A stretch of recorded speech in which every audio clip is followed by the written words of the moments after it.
Guys, we're on King of the Hill. I know I said I was mostly gonna play macro builds today. But King of the Hill only has one holy site. It's been a little bit since I've played the Delhi now that I've been playing the English. I'm gonna have to think about how this build order worked again, but I guess we'll figure it out. Anyways, there's only one sacred site on this map, and the Delhi can take control of that sacred site pretty early on. What is he playing? He's playing the Chinese? Okay, I have to go for the sacred site victory. Generally speaking, the Chinese don't really seem very powerful until like the 3rd and the 4th age. In the late game, they're super powerful, but I'm gonna have to go for a pretty quick holy site. Or sacred site. I keep saying holy site. Anyways, a lot of holy people. Okay, so there's this thing we can make called a mosque. That's pretty sweet. Basically, all the good resources in this map, or on this map, are in the middle. And that's where the one sacred site is at as well.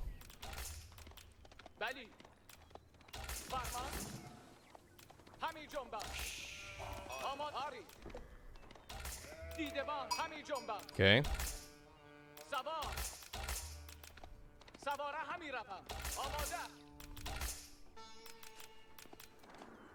I'm gonna do 7 on food, and then like a bunch on gold, and then we'll see. I do need to make a mosque pretty early as well, but... Oh, bunch of sheep over there. Cool. Maybe I should actually build it over there. Yeah, I'm gonna build it over there. Just because I can that way also start cutting down some of the trees and get some of the lumber. Okay. And we'll build it right over here. So that's the mosque.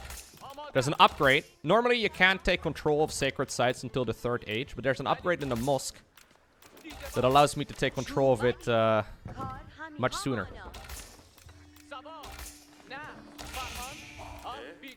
Okay, I'll stick with sheep for now.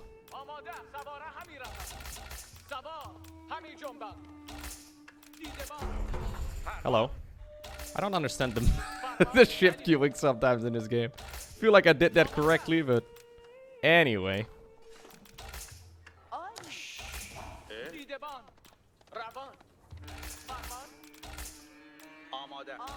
Okay, so there's this upgrade. I can queue up all the upgrades, but there's that one. Allows scholars to capture sacred sites, which is pretty nice. I'm also gonna go for a mining camp here. Or sorry, a woodcutter's camp. Then we'll go from there.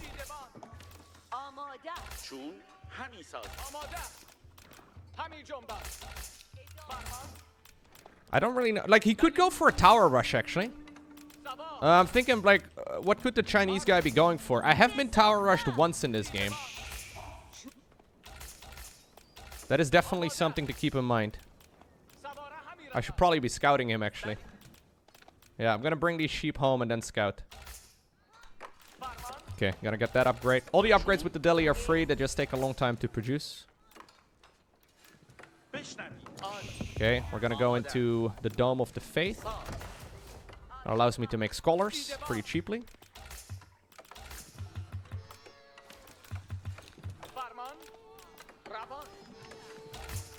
Now I want to get quite a bit of lumber.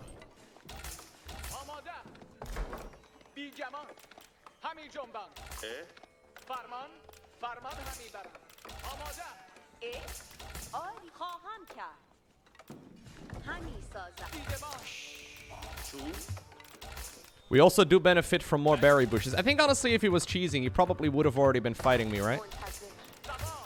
I think.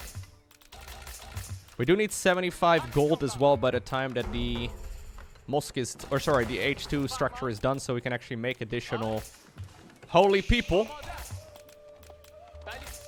And I'm also gonna put down probably a few archery ranges. Maybe an archery range and a... Yeah, let's do an archery range and a barracks. Okay, so he's actually gathering stone. Wow. Okay. Not exactly sure what to expect from that, but I might want to think about siege as well. Okay, so I think this guy is... So the thing is, right, as soon as I take control of the holy site, he's going to be put on a 10-minute timer. So it's one of the win conditions. as soon as I take control of the holy site, there's a 10-minute timer for me to win the game. Like, straight up. Which is pretty nice. Well, it's nice if you're me. But it's gonna force him to make a move. And if he's gonna go for a second town center, which is probably the main reason why he's going for that stone, it should work out for me quite well. We need to build a couple of structures as soon as we get to the second age. I want to make a blacksmith, and I want to make an archery range.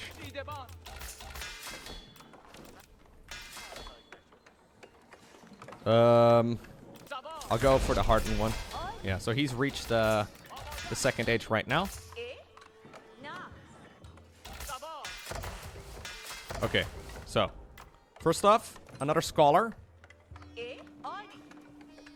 Come on. I want to get all of these upgrades going as well. Then we'll go from there. I want to make a archery range. And I want to get that first upgrade over there. Okay. Ideally, I'd like to even go for a second blacksmith. It's kind of greedy, but since the upgrades are free, may as well. And I'm actually going to pull some out of stone or out of lumber right now. Just because I don't really need to go too crazy. Is that not in range? Is it really?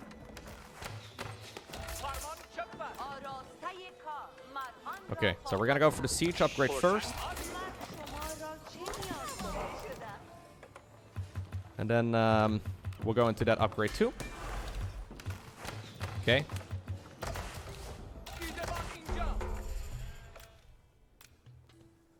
The holy site is over. Ooh, it's actually over there. Okay.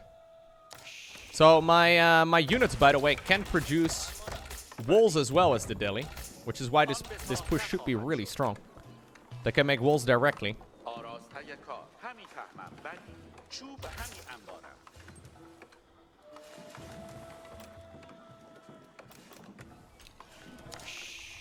We do need a bunch of lumber for that, though. Probably about 10 on lumber, actually. Not that many trees over here. I think there's some trees over there.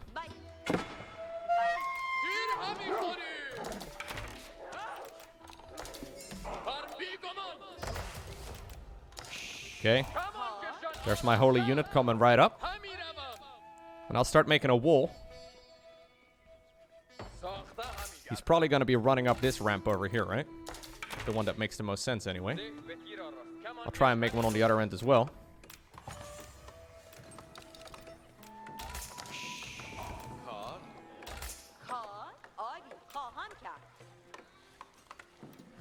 Let's make another archery. Actually, no, I'm gonna go for a stable, just so I have like multiple unit counters. Seems good. Okay.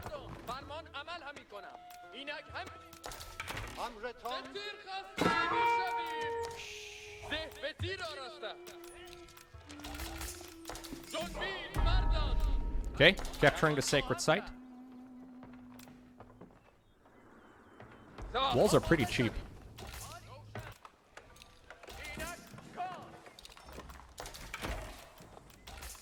Oh.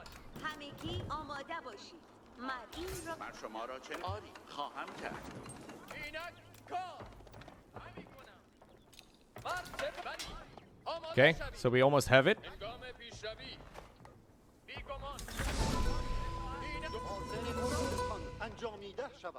Can you already collect that as well, actually, or is that for the third age? I think that might just be for the third age. Oh, I don't think I ever started up that lumber camp over there, did I? I want to go for that guy too, if I can. Should stop queuing so many dudes. Okay.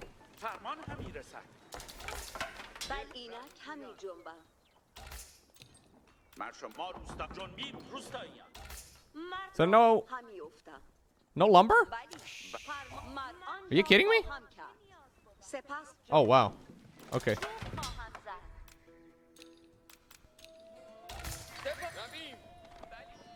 Okay, so the timer is already going. Did you just get stuck on the other side of the wall? Very nice, dude.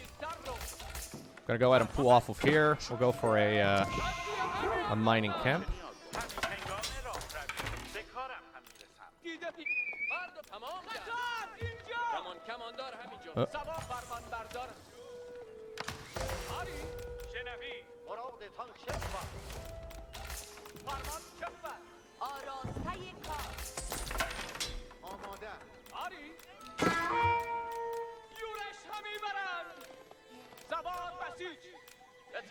Okay, so there's some...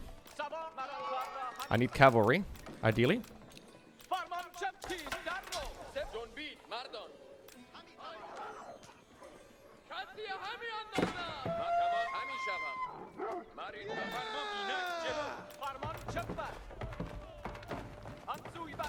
Okay, not exactly sure what his plan is. I mean, I win the game if he doesn't...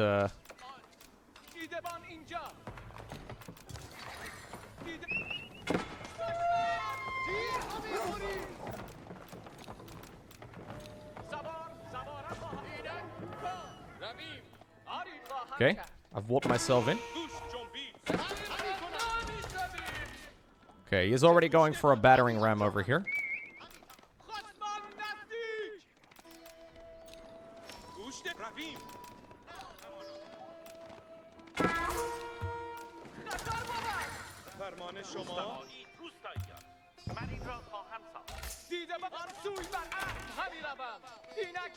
Is that a second town center? It is.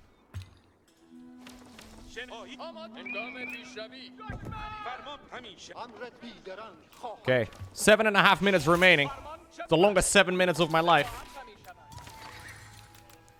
I don't know if he's gonna go all the way around the site. That is obviously an option too, but...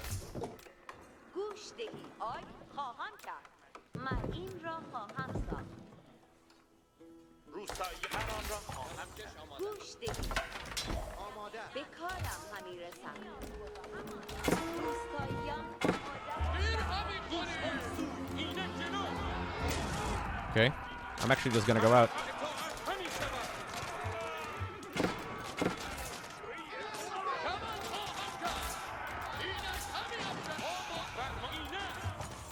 Okay.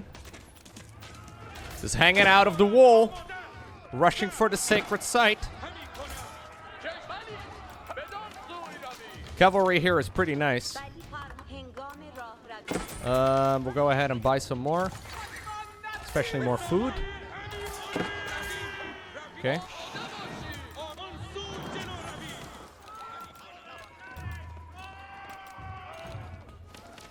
Making more archers. Okay. You guys get back inside. Please make the wall again.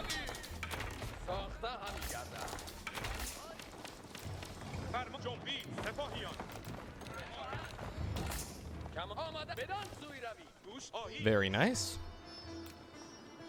Now the clock is starting to tick. Now the clock is starting to tick. Lowko, build that wall. Thank you, guys. I built a wall and I'm making my opponent pay for it. What are you guys doing here? That's not a lumber. Oh, God. Okay. I need more layers to that wall. I'm gonna wall in this thing too, just because I can. Just if he magically manages to break through.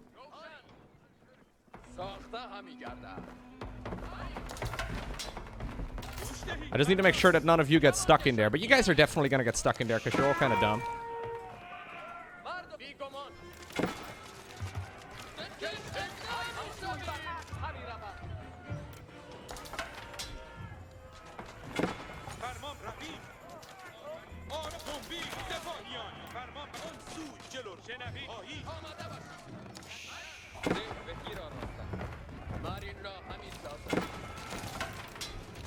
I mean, it's gonna take them a long time to go through that. I think I'll be okay.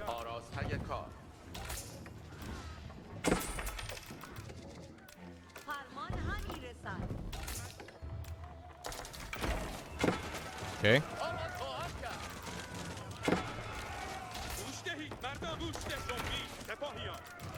I should definitely have made more of these. Horsemen here are gonna be pretty good. These are the special infantry units from the...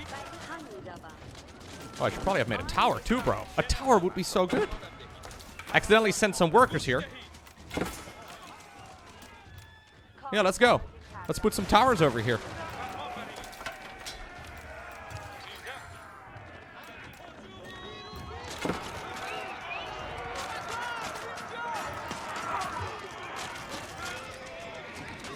Oh my god, this is so strong. Yeah, the Delhi on this map are awesome. I really like that about this game, though. You can easily switch from one faction to the next. I have a couple of scholars over here as well. They can heal.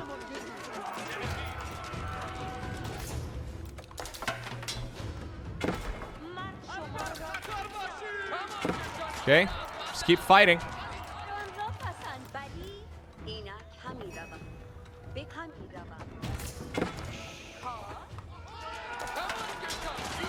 I can chase him all the way down over there.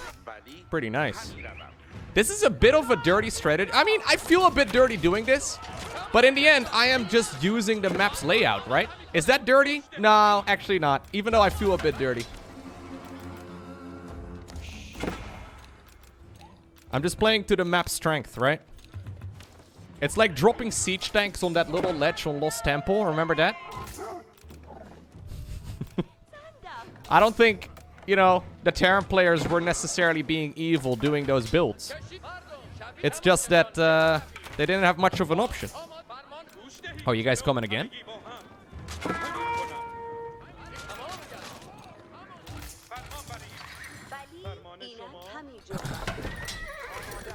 I definitely could have been better with my production here, though. What is he gonna do? How is he gonna destroy my towers? Yeah, there was this siege tank ledge on Lost Temple where you could just drop units. You could drop siege tanks right over there, and it was overlooking your opponent's natural expansion.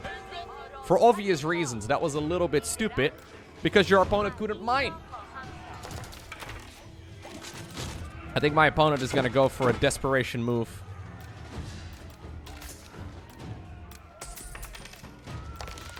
I could even go for the next age if I really wanted to.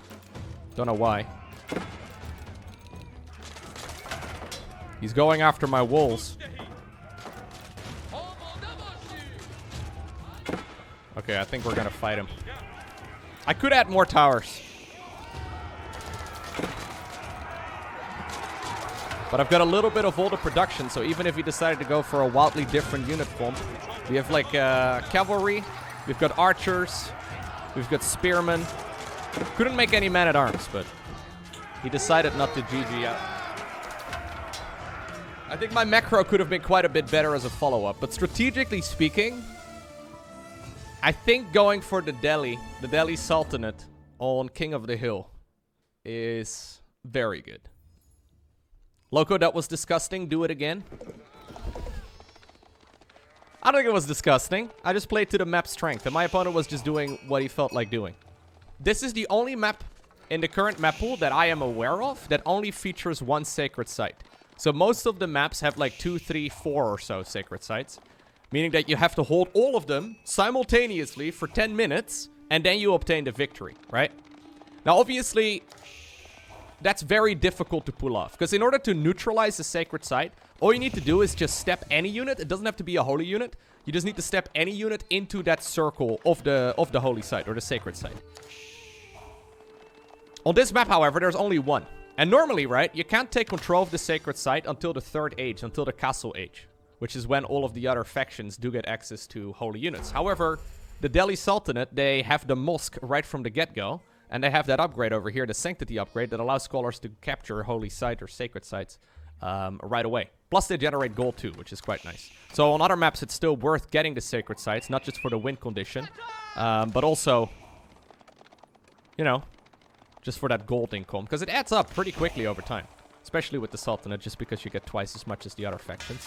So you can't capture it, but you can secure it. That's it.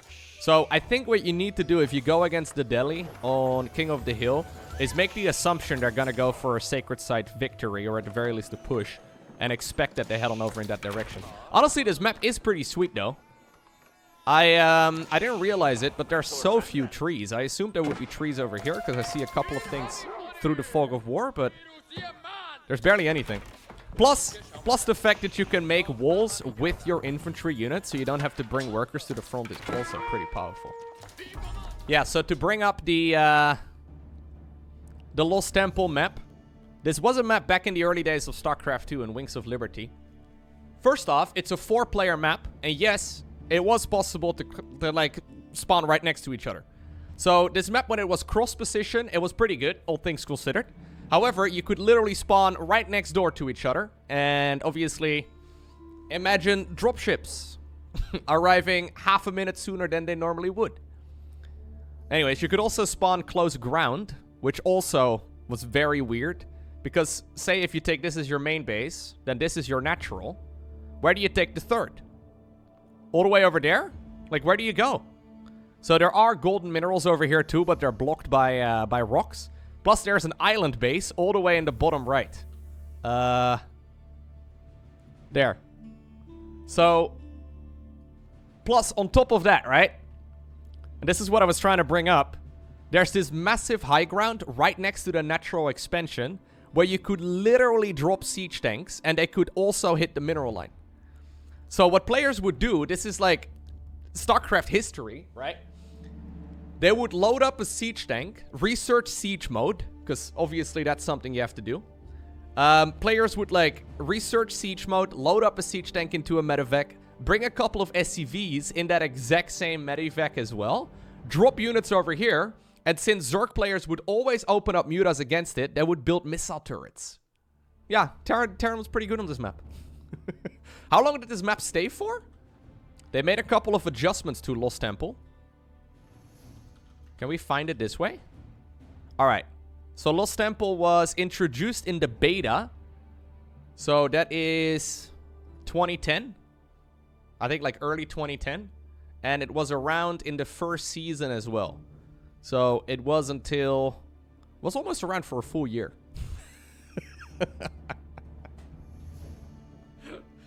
So that's what I'm saying, guys. Every time people ask me what I think of Age of Empires 4, it's a game that has like a whole load of issues. Like, for example, units not listening properly. You can't retarget with your town center. There's no ranked ladder currently, and blah, blah, blah. There's a whole bunch of different things that I think they could definitely improve on. But if you compare Age of Empires 4 to where StarCraft 2 was back in 2010, it is a much better game. So I'm really hoping they're going to continue development for a long time. Yeah, when you're trying to like finish a wall because your worker hasn't finished it somehow, you can't really click on it. When you've got like a bunch of fishing boats and you're trying to right click on the fishing spot, oftentimes they just kind of go on idle and they do nothing. When you select the all army hotkey, fishing boats are for some reason included as well, which makes absolutely no sense. The replay system in this game I think is pretty terrible. Like, for example, if I wanted to cast a game of this, you know, game at a high level, right? Say I wanted to cast, like, I don't know, a Serral match. I can't. Unless I'm watching it live. If he makes his match history private, which most of the high-level players do, I literally can't. There's no replay file system. So I can't, like, download a replay file and watch it on my computer. There's a lot of strange things in this game that I really hope they improve on. But as far as, like, core gameplay goes, it's really good. And I do really like as well how they have 8 different factions. And some of them, like, for example, the Delhi on that map, are better on certain maps and certain scenarios. And balance-wise, it's working out surprisingly well as well. Like, 8 factions in StarCraft would never work. I mean, there's a couple of balance issues in this game right now. Like, for example, the Hulk. The Hulk for the French is considered to be a little bit too good.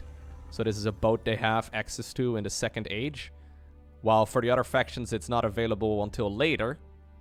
And this thing is way too powerful. So basically, as soon as you play on a water map... Well, actually, I was going to say, as soon as you play on a water map, you should pick the French. But here's what people actually do. As soon as you, like, load up a game and you see that it's a water map, one of the 2 players, if not both of the players, will instantly leave. Because nobody wants to play the water maps anymore until they patch the Hulk out of the game, or at least make it a little bit weaker. So, the factions are obviously not as unique as the StarCraft factions, but I kind of like it that way. It's kind of fun to learn about the different, Yeah, the different strengths and weaknesses of all of the different ones. It's been fun. I don't really like the water maps too much. So the way it works in tournaments you can veto a faction from your opponent. So imagine you could go on the StarCraft ladder and you could veto Protoss. Right? I feel like a lot of people would suddenly load up StarCraft 2 again and actually play. Anyways, in this game, in tournaments, players can veto factions when they're going up against opponents in tournaments. So in tournament play, maybe seeing the water maps would be exciting, but in quick match, basically everyone's playing French. Another thing they do in tournaments, actually, is if you've won with a certain faction, so say you're playing in a tournament and you've played the French, and you win the game, you cannot pick the French again. So you have to, like, switch different factions throughout a series, which is also pretty fun. And one thing that I've been very conflicted on in this game, but Beastie Cutie has convinced me a couple of days ago during the Pylon show. This game, when you load up onto a map, the map's resource spawns are randomized. So there's like a certain set of rules. So there's always a couple of trees close to your town center. There's always 3 sheep close to your town center. There's always berries. There's always gold nearby. But the position of things is actually kind of randomized. Meaning that even though there's still some rules that apply, you always have to, like, play to the map's strength and the current layout. Like, say, for example, I played a game a couple of days ago where my berry bush was leading towards my opponent's attack path. And I was, like, autopiloting. I was taking it as soon as I could. And in hindsight, I shouldn't have taken that one, and I should have actually taken one a little bit further back. There's some RNG there, and I don't really like esports games, I guess, that have randomness in them too much. But thinking about it more, it makes the game, in a way, a little bit more strategic, right? As long as it's not too extreme, where, like, one player gets, like, twice as many gold mines as the opponent, you know, that would be kind of bad. But I do kind of like that you have to adjust per map spawn. It's more strategic in a way. Yeah, it's dynamic at the very least. It's kind of cool. All right, so I did see this one tournament game. Say this right over here is the map, right? This is the map right over here. One player spawned over here. One player spawned over here. And there's, like, a bunch of different resources around. Yellow is gold, right? There's a bunch of gold over here. It's kind of randomized over here. There's, like, some berry bushes, too. So this is some berry bushes right over there, right? There's a couple of sheep hanging out. So this is a sheep, right? There's, like, a couple of things that are standard right from the start. However, I noticed on this map, they had, like, trees over here, right? So these are trees. There's, like a bunch of forest right over here, right? And there's trees over here, too. Like, roughly right over here. In that particular game, though, the trees somehow, some way, magically connected in the center. And it made it so that, like, players actually had to either cut down the trees before they could actually go through the center, or they had to go around. So it randomized, like, you know, no attack paths in the center until later on. And it, like, had to be scouted by both of them. So even though it was, like, a relatively short map, so you might want to go for a cheesy build right away, you still have to scout to make sure that, like, you know, you actually cut down the trees before you can go there and stuff. Does that make it? It's cool. I like that. Even though I kind of don't, I do. So overall, I'm pretty positive about this game. Assuming they will continue development for quite some time. I know that they have already outlined their roadmap for the next half year or so. And honestly, sometimes this game does play like an early access title. You just had to pay for it. But yeah, I'm going to keep playing it for a while longer for sure. And I'm excited to see where it's going to be in, like, I don't know, a year or two from now. Should be much better.